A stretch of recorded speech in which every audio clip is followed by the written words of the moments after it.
Assalamualaikum warahmatullahi wabarakatuh. Perkenalkan, nama saya Maulana Ibrahim dari kelas 11 TI1.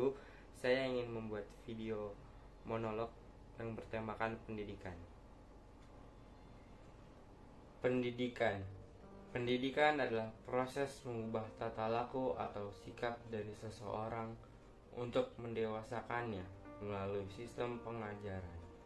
Seperti yang telah kita ketahui, pendidikan telah diberikan kepada kita sejak kita masih kecil, sebenarnya dari kedua orang tua kita, yang senantiasa mengajarkan sesuatu atau hal-hal yang baik untuk kita sejak balita hingga saat ini.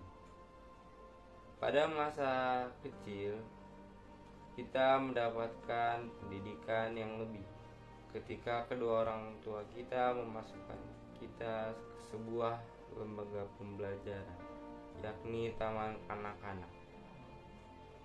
Di sanalah kita mulai bertemu teman, belajar, bersosialisasi, dan menghormati orang tua baru kita, yaitu guru. Semenjak taman kanak-kanak itulah kita sudah mengenal sosok guru. Bekerja dengan penuh mulia tanpa pamrih, begitu banyak pendidikan baru yang diajarkan. Beranjak ke jenjang yang lebih tinggi, sekolah dasar namanya, tempat kita mengemban selama kurang lebih 6 tahun. Di sana kita diberi pelajaran yang jangkauannya lebih luas lagi, dari yang awalnya penjumlahan dan pengurangan hingga perkalian dan pembagian. Di tempat ini juga kita semakin mengenal sosok guru. Setiap pelajaran yang diajarnya adalah bekal tambahan kita untuk di masa depan. Dididik dengan sepenuh hati dan sabar, menjadikan murid-murid yang pandai dan jujur. Kemudian, setelah menempuh pendidikan di sekolah dasar, kita melangkah lagi menuju sekolah menengah pertama, di mana kita diajarkan bagaimana cara untuk meningkatkan diri kita.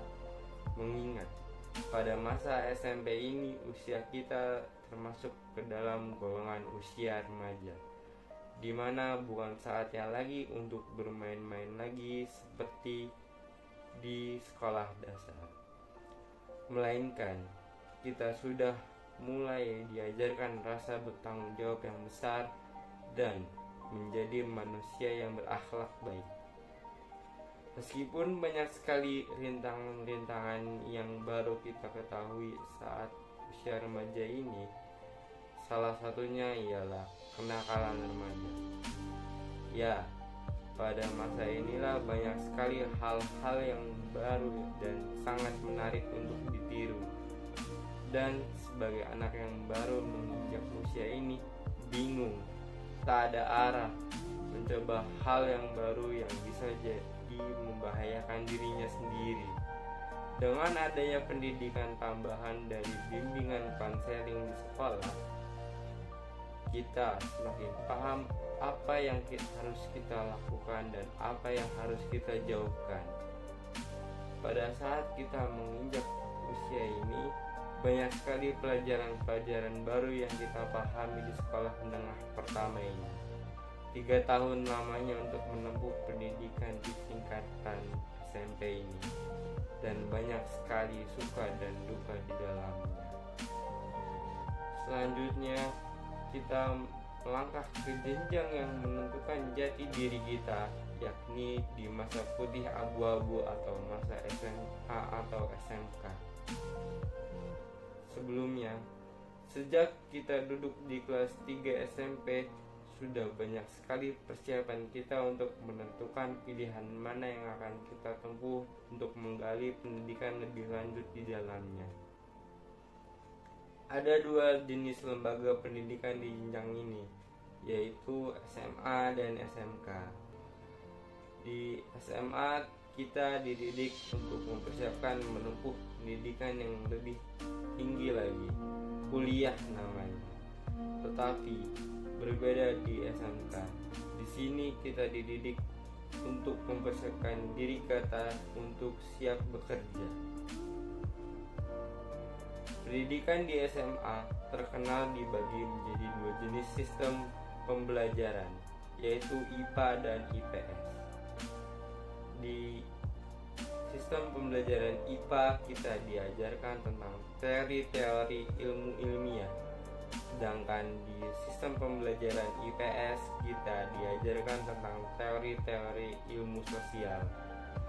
Berbeda dengan SMK, di sini ada beragam jenis kejuruan untuk diajarkan kepada kita yang berkaitan dengan kebutuhan pekerjaan juga tentunya. Dan juga di pendidikan SMA terkenal dibagi menjadi dua jenis sistem pembelajaran, yaitu IPA dan IPS. Di sistem pembelajaran IPA kita diajarkan tentang teori-teori ilmu ilmiah, sedangkan di sistem pembelajaran IPS kita diajarkan tentang teori-teori ilmu sosial. Berbeda dengan SMK, di sini ada beragam jenis kejuruan untuk diajarkan kepada kita yang berkaitan dengan kebutuhan pekerjaan juga tentunya. Dan juga di sini kita dididik untuk menjadi insan yang disiplin dan taat peraturan, guna bekal kita untuk masuk ke dunia kerja nanti. Dan sebenarnya pendidikan tidak hanya berhenti di sana, melainkan pendidikan akan ada terus hingga kita tiada. Pendidikan datangnya bisa dari mana saja, dan tugas kita ialah dengan menerima dengan baik apapun pendidikan yang kita dapatkan, tentu dengan memilah mana yang baik dan mana yang buruk. Dan agar hidup kita semakin bermanfaat, alangkah baiknya kita untuk ikut menyebarkan pendidikan juga, agar ilmu-ilmu yang kita dapat berguna untuk orang lain. Sekian, terima kasih.